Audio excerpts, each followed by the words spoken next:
That's what we're talking about, details. Getting 15 horsepower is not going to happen anymore. But what we're going to do, we're going to stack these up now. So we've done a ton of work. We've de-restricted the ECU. We've completely removed the OEM exhaust and all of its restrictions.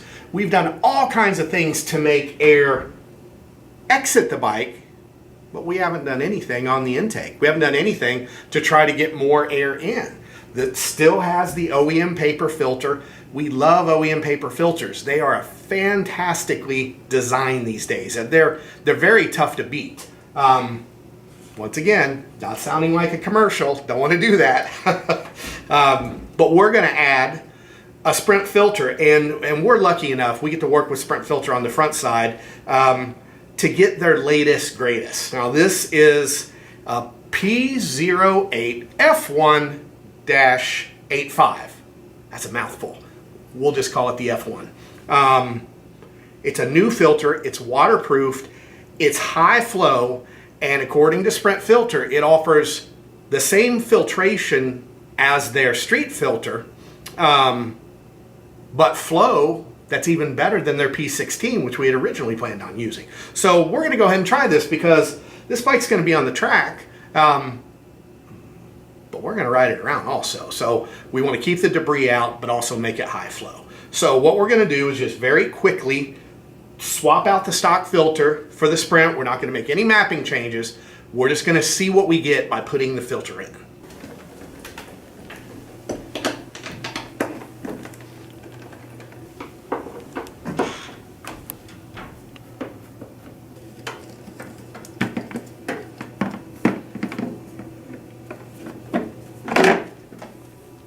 So simple.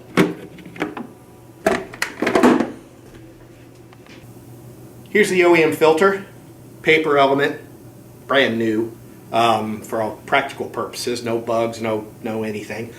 Here's the Sprint filter, the F1. Let's hold them up against the light. You can see there's a whole lot of flow going on here. But paper filters flow amazingly well also. We've done a ton of filter testing over the years, and there are some motorcycles that until Sprint Filter came along, we couldn't get an aftermarket filter to work better than stock. The S1000RR was one of those bikes.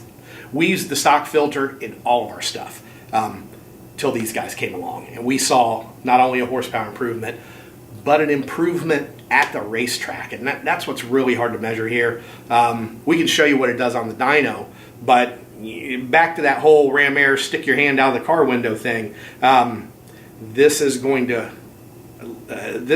hinder flow more than this, especially at high speeds. So when we use these filters, we actually see, when you're in speed racing, you can see the speed gaining and the improvement of the filter gaining. But one of the things I really like about it, I don't know how much these cost. They're not super expensive, but they're not cheap. But when this gets dirty, you throw it away.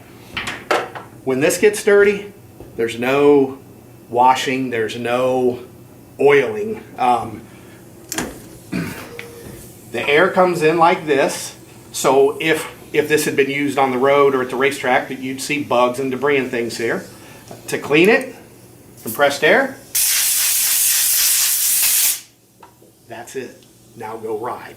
No waiting for things to dry, none of that kind of mess. We just put it in. So we're going to stick this in, see what kind of power it makes over the stock filter. Installation really can't be any simpler. It only goes one way. Fits in there perfectly. And now, tighten her back up. All right.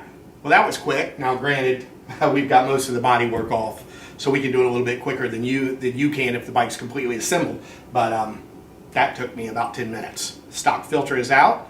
Sprint Filter F1, we're going to call it, is in, and we're making no other changes. We'll just see what we've got compared to where we just were.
one thing I love. It's days like this when things work like they're supposed to. If you come over here and look, and I cleared out some of the other runs just to clear the clutter away. Peak went from 201.36 to 203.67, and if you look, it's got an increase, smaller down low, but all the way through the middle, and up top in the overrun, which is also something that us racers really look for.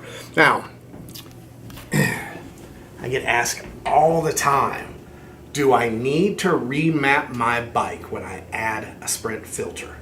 I'm going to pull up the graph here and let you see. Okay, so we went from 13.39 to 13.49 when we added the filter. And you can see up top, you may get, you know, a 0.2, 0.15 change, but that's also consistent all the way through the range. So, could we get more power if we mapped for the Sprint filter? Possibly. But you can see there's not any kind of really dramatic change that would say if you don't have a separate map for a Sprint filter, you're not going to run as well as if you have the same map. It does change, but it's just not enough to worry about that kind of change. Now, when it's all said and done, we're going to do everything we can to super fine-tune this bike for the track, but that's later. Right now, we're just showing you what the products add, and like I said, the devil is in the details. A little here, a little there. One other thing, I cleared out a bunch of runs because this bike is notorious for having to have heat for it to continue to raise power. That is a sign of having very thick motor oil. Now, what's the one variable that we have no idea about in this bike? We've got our MR12 as a gauge fuel. We know what our pipe's doing. We know what our ECU's doing. We know what our power commander's doing. But we have no idea what oil came in this bike. We've got 450 dyno runs right now with an odometer that doesn't work. So we know from past testing it has about 400 miles on the engine right now. So it's time to change the oil. And what we're going to do is we're going to change the oil, and then we're going to come right back here because the oil we're putting in, and because we're going to the racetrack and we're going to go fast, we're going to put in Allison less than zero motor oil. And from here on out, we can never go back, right? I mean, we don't know what oil was in here.